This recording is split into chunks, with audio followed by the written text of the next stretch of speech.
So, Dandadan episode 7. What the hell is this author's problem, man? I thought I was watching a funny show about finding balls and weenies, so how the hell did I end up with a story that hurts more than getting kicked in the balls?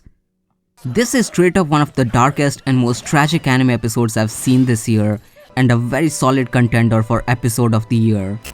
After watching the episode, I had to read the manga chapters it was adapting, and I can confidently say that Dandadan is one of the best anime adaptations I've seen in recent years. The episode perfectly utilizes the show don't tell approach for acrobatic Silky's backstory with stunning visuals and incredible cinematography that accentuates the dark subject matters of the episode. There was a very clear artistic vision behind this entire episode, and it's a perfect example of an anime enhancing the source material despite not being a one-to-one adaptation. I also have to give massive props to the mangaka because Yukinobu Tatsu wrote one hell of a tragic backstory that's gonna leave a lasting impact on me.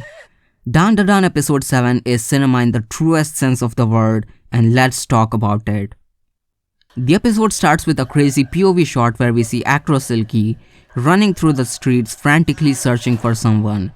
The context behind this scene that we get later in this episode is genuinely heartbreaking, and I had no idea just what the hell I was about to witness. Then we switch back to the fight with a really nice transition, and you can also notice pieces of glass stuck in her hand as it transitions to her current form. I thought that it was a really cool detail that I noticed on my rewatch of the episode. The fight had some really great animation as expected, and the color scheme in this part of the episode was just perfect. The encounter with the sumo alien turned the anime black and white, with only a few colors like red popping out. The race with Turbo Granny had a reddish accent throughout the episode, and now this fight with Acro Silky has a pink/purple accent. I'm really loving just how visually different every single encounter looks in the anime, and it also shows just how much the staff cares about the series. I don't have too much to say about the fight itself because it was the least interesting part of the episode, but one thing I really loved was the entire fight having really energetic and expressive animation, which perfectly contrasts the second half with much more realistic character animation, where every single movement feels realistic and impactful. That's why the brutality shown in the second half of the episode feels much more horrifying and visceral compared to the literal ghost fight in the first half. I absolutely love that they used two completely different animation styles instead of sticking to a single one throughout the entire episode, which would result in a tonal whiplash. I don't want to get sidetracked, but that was my biggest issue with the Chainsaw Man anime. They went 100% on the cinematic approach, which definitely worked for the emotional and slower moments of the story, but pretty much ruined all the humorous moments and average Fujimoto craziness. So, I really appreciate the Dandadan anime for an episode like this, where both parts feel like they're from totally different anime. Expressive and fast-paced animation for the action scenes, and fluid animation with realistic movement for the dramatic and emotional moments. Also, one thing I wanna praise the author for is the scene of Okarun giving CPR to Aira. At this point, I've seen way too many anime where they equate CPR to an actual kiss, and it just feels really cringe, especially if someone is actually about to die. I don't mind it as much in a rom-com anime, but Aira quite literally died, and I really didn't want to see Okarun getting flustered or Momo getting jealous in that scene. And now let's finally talk about Acro Silky's depressing backstory. Right off the bat, you see her waking up in a hotel with money on the table, heavily implying that she's selling her body. The manga was way more direct about this and left no room for implications. I don't know why the anime was less explicit, but it was done very tastefully and left more than enough clues for the audience, such as the running shower. Then we see her coming back home and being greeted by her daughter, which literally lights up her face with happiness. And this was one of the only few lines throughout the entire backstory. The anime as well as the manga went for the show don't tell approach for this backstory, and it's absolutely perfect.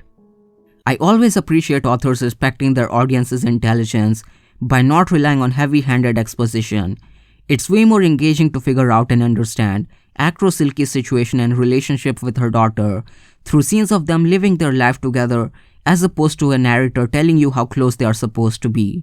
You see Silky working herself to the bone at multiple jobs, resorting to prostitution, barely getting any sleep, but still doing everything she can to give happiness to her daughter.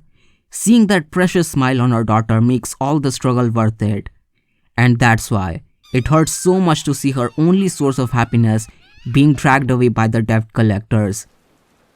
And the worst part is the fact that it's likely because she took money from the envelope in order to buy a dress for her daughter. The montage of happy moments is cut short by a genuinely terrifying showcase of brutality. This scene feels real. From the way the glass shards get stuck in her hand to the desperation in her body movements to the incredible voice acting. This scene was really hard to watch, and it doesn't even stop there because despite getting beat up and her eye socket bashed in, she runs out to the street to chase them. And this is the POV shot from the beginning of the episode. We finally have the context for this scene and it's heart-wrenching. Especially the way her daughter tries to make her get up. It's just way too painful. There are very few anime scenes where I get so uncomfortable that it's hard to keep watching, and this was one of the rare few. Which is freaking crazy because we're only 7 episodes into the series. Then we have Acro Silky's final dance, which was tragically beautiful.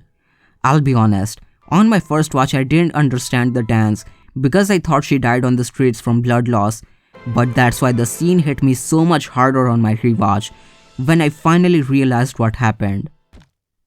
The manga was way more explicit in showing her jumping off a building, and while that is horrifying, I also appreciate how the anime adapted this scene. I specifically remembered the dance from the Dandadan anime trailer because of just how beautiful it looked and how well animated it was. I rewatched the trailer after finally having the context to this dance and I had chills all over my body. This was beautiful and insanely tragic at the same time. We also get some backstory on Ira, which pretty much explains the way she acts. It's not a justification because she is pretty narcissistic, but this girl genuinely believes that everything she does makes her a good girl her mom will be proud of. I never really hated Ira, but I'm also not a huge fan of her character so far. But I did appreciate her giving some closure to a mother who lost her child and also getting some closure for the mother she lost. Genuinely beautiful moment.